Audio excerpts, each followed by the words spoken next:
Hello students, welcome to class. So ఈ రోజు వచ్చేసి మనము ప్రీవియస్ క్లాస్ లో చెప్పుకున్న డెవలప్మెంట్ లెసన్ ఏదైతే ఉందో ఆ లెసన్ లో ఉన్న ఇంపార్టెంట్ డెఫినేషన్స్ అండ్ అక్కడ ఏ క్వశ్చన్స్ ఎన్ని మార్క్స్ కి రావడానికి అవకాశం ఉందో అనలైజ్ చేద్దాం.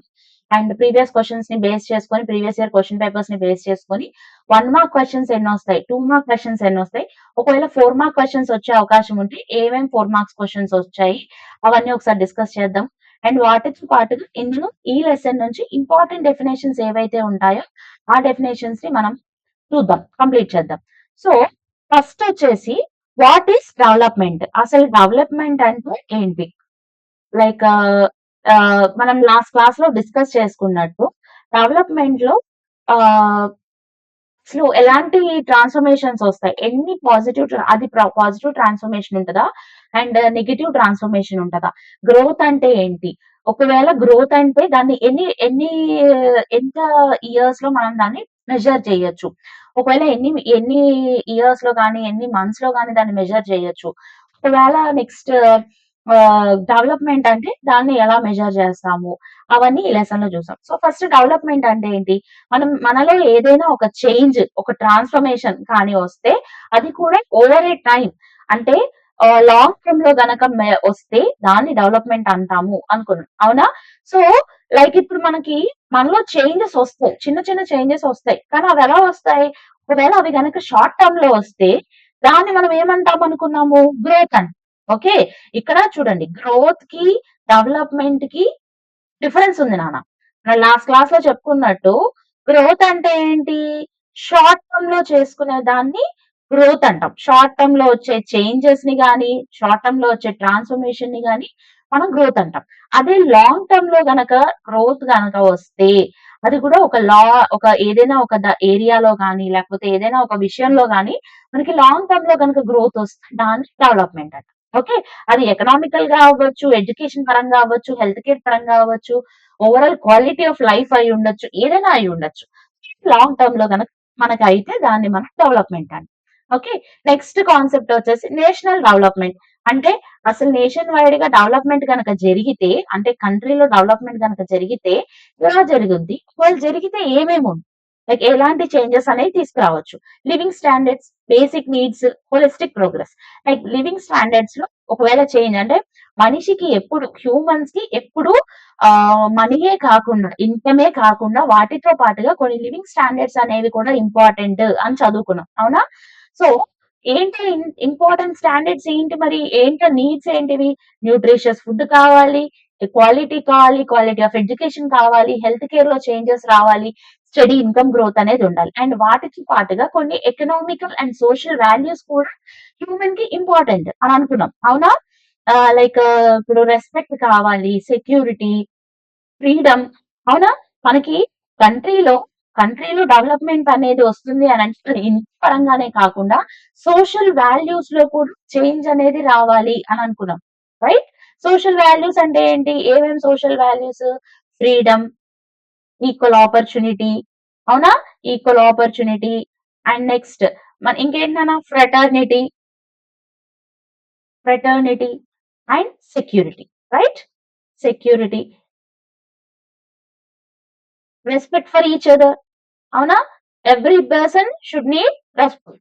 సో మన ఫ్రెండ్స్ ని కానీ, మన నైబర్స్ ని కానీ, మన ఎల్డర్స్ ని కానీ రెస్పెక్ట్ చేయాలి. ఓకే, నెక్స్ట్ కాన్సెప్ట్ వచ్చేసి income per capital.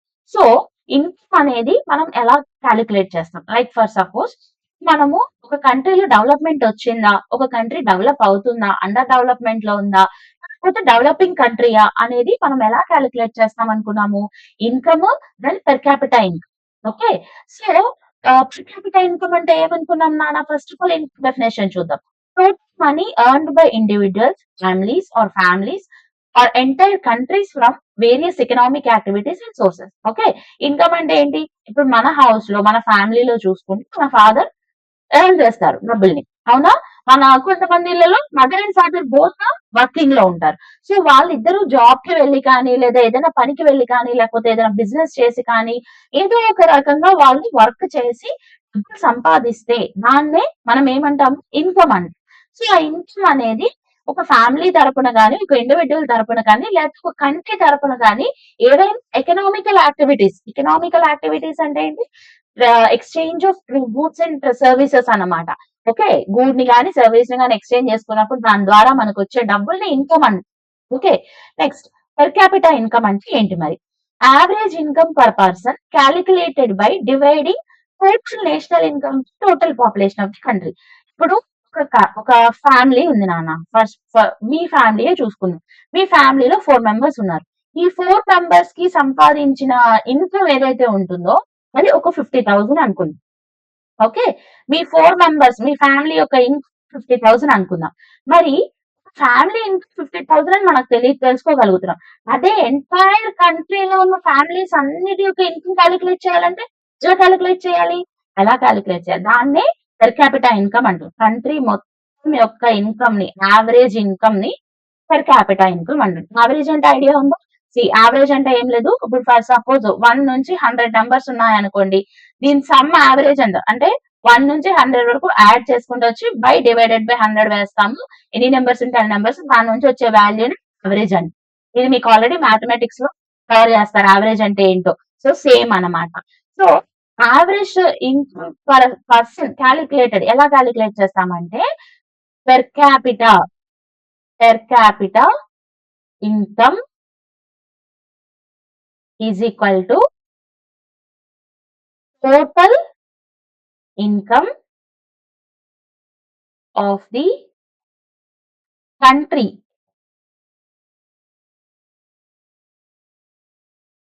divided by total population of the country. Total population of the country. Okay. So per capita income అంటే average income. Okay. Average income ని ఎలా క్యాలిక్యులేట్ చేస్తాం మరి? ఇప్పుడు మనం 1 to 100 కి యావరేజ్ కనుక్కోవాలంటే ఇలా కనుక్కుంటాం అనుకున్నాం.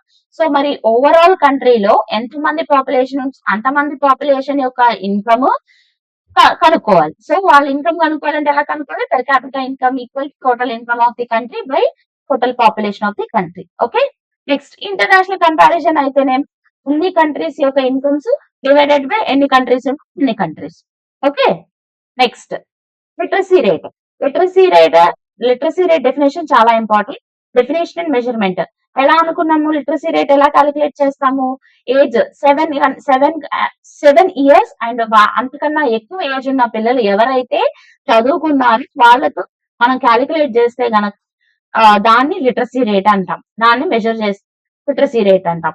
సో మనం చూసిన దాని ప్రకారం ఇప్పుడు కేరళలో లిటరసీ రేట్ వచ్చేసి 96.2% ఉంది.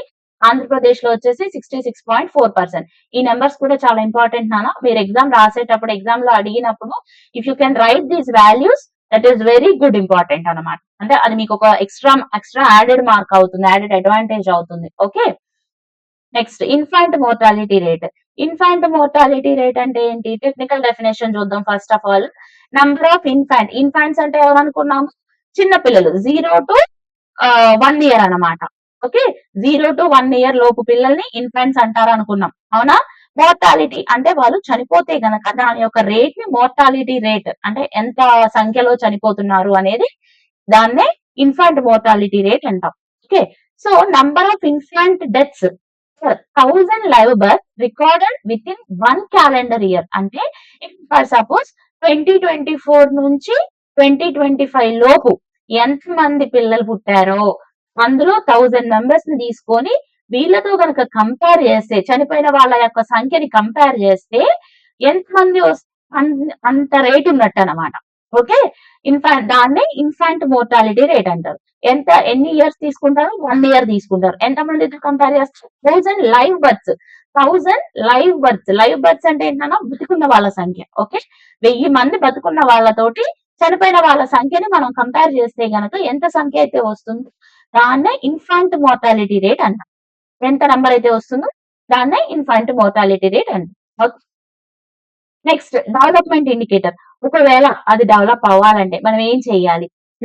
Lower IMR demonstrate superior health facilities, medical care, accessibility, overall public health infrastructure. అంటే ఇప్పుడు ఒక విలేజ్ లో హెల్త్ ఫెసిలిటీస్ గనక ప్రాపర్ గా లేవు అంటే గవర్నమెంట్ హాస్పిటల్ కానివ్వండి, లేకపోతే ఏదైనా సరిగ్గా లేదనుకోండి, దాని వల్లనే అంగన్వాడీ ఇవన్నీ క్రియేట్ చేశారు కదా మనకి. ఇప్పుడు ఒక ప్రెగ్నెంట్ లేడీ మన ఇంట్లో ఉన్నారనుకోండి, ఫర్ సపోజ్ మీ నైబర్సే చూసుకోండి, మీ పిన్నో, మీ అక్కో, లేకపోతే మీ కజిన్సో, ఆంటీసో కదా ప్రెగ్నెంట్ లేడీస్. వాళ్ళని అబ్జర్వ్ చేసుకుంటే మీకొచ్చేసి వాళ్ళకి అంగన్వాడీలో ఎగ్స్ ఇవ్వటము, మిల్క్ ఇవ్వటము, నెక్స్ట్ ఒకవేళ పిల్లలు పుట్టిన తర్వాతనేమో వాళ్ళకి బాలామృతం ఇవ్వటము, ఇవన్నీ మీకు ఐడియా ఉండే ఉంటుంది. లైక్ మన విలేజెస్ లో ప్రెజెంట్ జరుగుతున్న సిచ్యువేషన్ అది.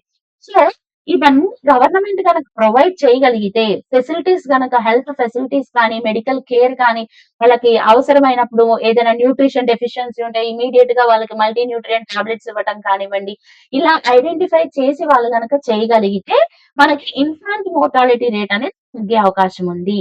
మనం తగ్గించుకోవచ్చు. సో కేరళ యొక్క సక్సెస్ అనేది, కేరళలో ఇన్ఫాంట్ మోర్టాలిటీ రేట్ ఎక్కువగా ఉండటానికి కారణం ఏంటి అని అంటే ప్రాపర్ హెల్త్ కేర్ సిస్టమ్స్ అనేవి సరిగ్గా ఉన్నాయి. మెటర్నల్ సపోర్ట్ ప్రోగ్రామ్స్ అనేవి బాగా జరుగుతున్నాయి. సో అందువల్ల ఇన్ఫాంట్ మోర్టాలిటీ రేట్ అనేది కేరళలో తక్కువగా ఉంది. ఆ విషయంలో కేరళ సక్సెస్ఫుల్ గా ఉంది. Okay, next net attendance ratio. Next important definition వచ్చేసి net attendance ratio. Total net attendance రేషియోని ఎలా క్యాలిక్యులేట్ చేస్తామంటే, ఎంతమంది పిల్లలైతే 14 ఇయర్స్ నుంచి 15 ఇయర్స్ వరకు పిల్లలు ఎవరైతే ఉంటారో ఆ పిల్లలు స్కూల్ కి అటెండ్ అయ్యే వాళ్ళ యొక్క అటెండెన్స్ ని తీసుకుంటే దాన్నే నెట్ అటెండెన్స్ రేషియో అండి. ఓకే, నెక్స్ట్ సస్టైనబుల్ డెవలప్మెంట్ అంటే ఏంటి? ఏదైతే లాంగ్ టర్మ్ లో జరిగిన డెవలప్మెంట్ ఏదైతే ఉంటుందో దాన్ని మనం వేరే నెక్స్ట్ ఫ్యూచర్ జనరేషన్స్ కి అందించడానికి దాన్ని ప్రాపర్ గా మెయింటైన్ చేయగలిగితే, ఆ రిసోర్స్ అనేవి కన్జర్వ్ చేయగలిగితే సస్టైనబుల్ డెవలప్మెంట్ అనేది ఉంటుంది. అంటే ఎక్కువ కాలం డెవలప్మెంట్ అనేది ఉంటుంది. ఓకే, రిసోర్స్ రెస్పాన్సిబుల్ అంటే ప్రతి ఒక్కరు కూడా రిసోర్స్ మేనేజ్మెంట్ అనేది రెస్పాన్సిబుల్ గా తీసుకోవాలి. ఎన్విరాన్మెంటల్ ని ప్రొటెక్ట్ చేస్తూ ఉండాలి. లాంగ్ టర్మ్ ఎకలాజికల్ సస్టైనబిలిటీ ఉంటుంది అలా చేస్తే గనక.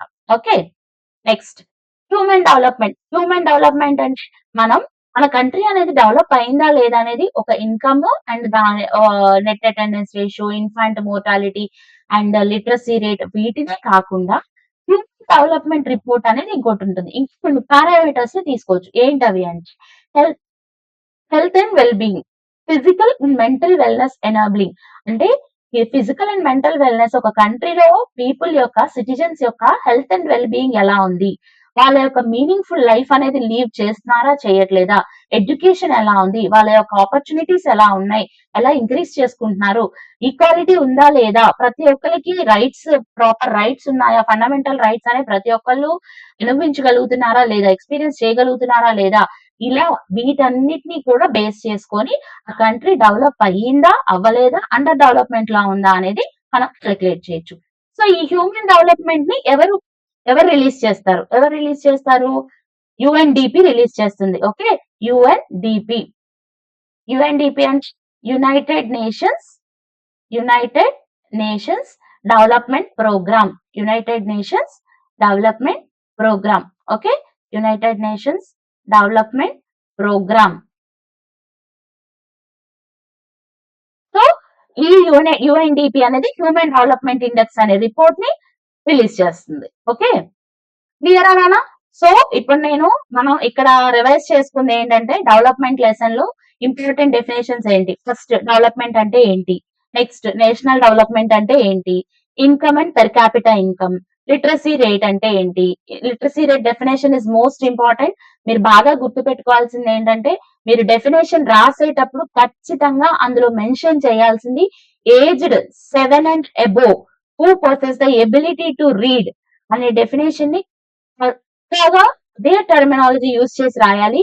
ఒకవేళ మీరు గనక 7 aged and above అనేది మెన్షన్ చేయకపోతే అది లిటరసీ రేట్ డెఫినేషన్ గా కన్సిడర్ చెయ్యరు అండ్ మార్క్స్ వేయరు. Okay, next infant mortality rate. దీంట్లో మీరు రాయాల్సింది 1000 live births in 1 year, with in 1 year, ఇది మెన్షన్ చేయాలి. ఈ డెఫినేషన్ అనేది ఒకవేళ మీకు నచ్చినట్టుగా మీరు రాస్తే మాత్రం కొట్టి పడేస్తారు, మార్క్స్ అయితే వెయ్యరు. ఎందుకంటే ఇవన్నీ వచ్చాయి కూడా 1 mark 2 mark క్వశ్చన్స్ కాబట్టి డెఫినేషన్స్ ని చాలా బాగా గుర్తు పెట్టుకోండి, నంబర్ ఆఫ్ టైమ్స్ రివైజ్ చేయండి. Okay, next net attendance ratio రాయాల్సింది టోటల్ 14 to 15 చిల్డ్రన్. ఆ నెంబర్ అనేది మెన్షన్ చేయడం చాలా ఇంపార్టెంట్ అనమాట. మీకు ఈజీగా గుర్తుండటం కోసమే నేను ఇలాగా డయాగ్రామ్ రూపంలో చూపిస్తున్నాను. సో మీరు ఈజీగా గుర్తు పెట్టుకోవచ్చు. నెట్ అటెండెన్స్ రేషియో అంటే ఈ 2 సర్కిల్స్ చూడంగానే మీకు కళ్ళు మూసుకోగానే గుర్తొచ్చేయాలన్నమాట. 14-15 చిల్డ్రన్ అటెండింగ్ స్కూల్. ఎవరైతే అటెండ్ అవుతున్నారో వాళ్ళని కాలిక్యులేట్ చేస్తే net attendance ratio. That's it. అంతే. సింపుల్ గా గుర్తుపెట్టుకోవచ్చు. నెక్స్ట్ సస్టైనబుల్ డెవలప్మెంట్ అంటే ఏంటి గుర్తుపెట్టుకోవచ్చు. ఓకే. నెక్స్ట్ ఇప్పుడు మీకు నేను న్యూగా ఇంకొక స్లైడ్ లో మీకు నీట్ గా నేను రాసి చూపిస్తాను. Nothing to worry.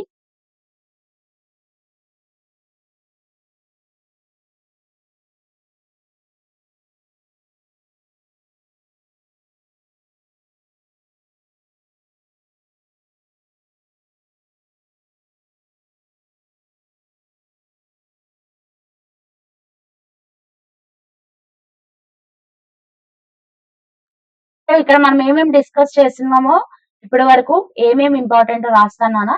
First of all మీకు 3 ఇంపార్టెంట్ డెఫినేషన్స్ ఉన్నాయి.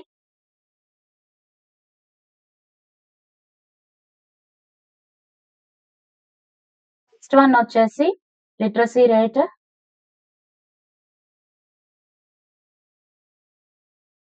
సెకండ్ వన్ వచ్చేసి infant mortality rate. Infant mortality rate. Third one వచ్చేసి నెట్ అటెండెన్స్ రేషియో.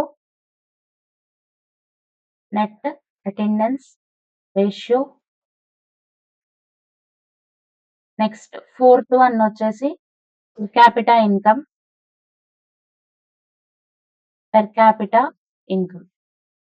సో ఈ 4 క్వశ్చన్స్ ఏవైతే ఈ 4 డెఫినేషన్స్ ఏవైతే ఉన్నాయో ఇవి 1 mark questions or 2 mark questions. Okay. వస్తే ఈ 3 కలిపి 2 మార్క్ క్వశ్చన్ గా ఇవ్వచ్చు. లేకపోతే సెపరేట్ గా 1 మార్క్ క్వశ్చన్ ఇవ్వచ్చు. లేకపోతే పెర్ క్యాపిటా ఇన్కమ్ ఒక్కటే 1 మార్క్ క్వశ్చన్ ఇవ్వచ్చు.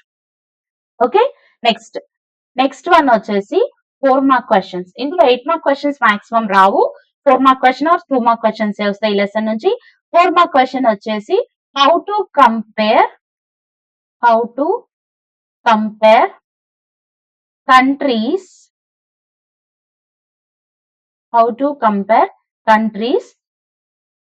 developed or not. ఓకే. దీనికి మనం ఏం రాస్తాం ఏం ఆన్సర్ రాస్తాము?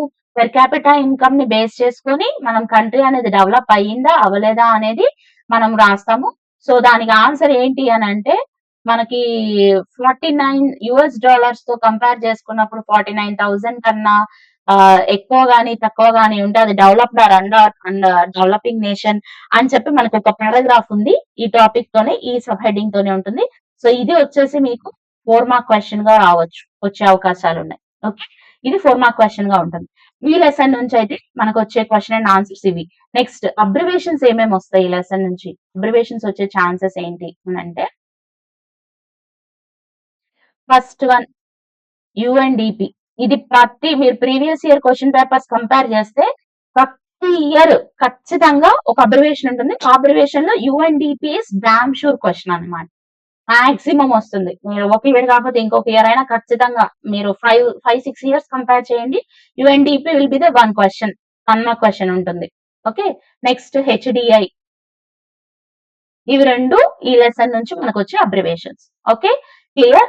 సో వీడియోని క్లియర్ గా చూడండి. ఒకవేళ ఎక్కడైనా అర్థం కాకపోతే మళ్ళీ పాజ్ చేసి బ్యాక్ కి వెళ్ళి మీకు ఎక్కడైతే అర్థం కాలేదో దాన్ని బ్యాక్ పెట్టుకొని క్లియర్ గా వినండి. అండ్ ఖచ్చితంగా మీరు వీడియో చూసేటప్పుడు లెసన్ వినేటప్పుడు మాత్రం ఖచ్చితంగా రన్నింగ్ నోట్స్ పెట్టుకొని నేను ఎక్స్ప్లెయిన్ చేసే ప్రతిదీ మీకు అర్థమయ్యే లాంగ్వేజ్ లో మీరు రన్నింగ్ నోట్స్ రాసుకోండి.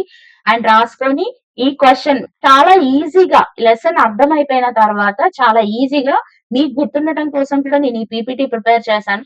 సో మీరు షార్ట్ నోట్స్ అనేది ప్రిపేర్ చేసుకొని మీరు ఒక పేపర్ తీసుకోండి సెపరేట్ గా. ఒక A4 షీట్ 2 A4 షీట్స్ అట్లా తీసుకొని ఇంపార్టెంట్ క్వశ్చన్స్ అని చెప్పి ఒక హెడ్డింగ్ పెట్టుకొని వాళ్ళు ఒక ఫైల్ చేసుకోండి. ఓకే. ఆ ఫైల్ లో ఏంటంటే నేను ఎవ్రీ లెసన్ తర్వాత మీకు ఇలా ఇంపార్టెంట్ క్వశ్చన్స్ ఏంటి, 1 మార్క్ క్వశ్చన్స్ ఏంటి, 2 మార్క్ క్వశ్చన్స్ ఏంటి, 4 మార్క్, 8 మార్క్స్ అండ్ అబ్రివేషన్స్ ప్రతి లెసన్ నుంచి నేను మీకు ఇలా ఇంపార్టెంట్ క్వెషన్స్ ఇస్తాను. సో ఏంటంటే మీరు ఎవ్రీ లెసన్ విన్న తర్వాత మీరు ఇలాగ ఇంపార్టెంట్ క్వెషన్స్ అనేవి నోట్ చేసి పెట్టుకున్నారనుకోండి. సో బై దట్ మీకు లాస్ట్ ఎండ్ ఆఫ్ ది ఇయర్‌కొచ్చేసరికి మీరు రివిజన్ చేసేటప్పుడు ఈ క్వెషన్స్ అన్నీ ఒక పక్కనకుంటాయి. వాటిని పక్కన పెట్టుకొని మీరు చూడకుండా రివైజ్ చేసుకోవడానికి ఉపయోగపడతాయి. And at the same time మీరు చదువుకునేటప్పుడు కూడా రివిజన్ చేసుకోవడం చాలా ఈజీగా ఉంటుంది. ఓకే. సో ఇలా ప్రిపేర్ చేసుకోండి. ఇప్పటి నుంచి ప్రతీదీ ఒక ప్లాన్ ప్రకారంగా లైక్ అనలైజ్ చేసుకోండి. ప్రతి సబ్జెక్ట్‌కి మీరు ఇలాగ అనలైజ్ చేసుకొని ఇంపార్టెంట్ నోట్స్, చిన్న చిన్న డెఫినిషన్స్ అయితే డెఫినిషన్స్‌కి ఒక సెపరేట్‌గా ఒకటి పెట్టుకొని అలాగా హ్యాండీగా ఉండాలి. మీరు గుర్తుపెట్టుకోవడానికి చాలా హ్యాండీగా ఉండేలాగా చేసుకోండి. ఓకే. ఏమైనా డౌట్స్ ఉంటే మీరు కామెంట్ సెక్షన్‌లో మెన్షన్ చేయండి. ఆ డౌట్స్‌ని క్లియర్ చేయడానికి ట్రై చేస్తాను. అండ్ లేదు ఒకవేళ అది ఎక్కువగా ఉంటే దాన్ని మనం సెపరేట్ వీడియో చేసి మళ్ళీ ఆ ఒక డౌట్ సెషన్ అని చెప్పి మనం ఒక సెపరేట్ వీడియో చేసుకుందాం. మాక్సిమం మీ డౌట్స్ అన్ని క్లియర్ చేయడానికి ట్రై చేస్తాను.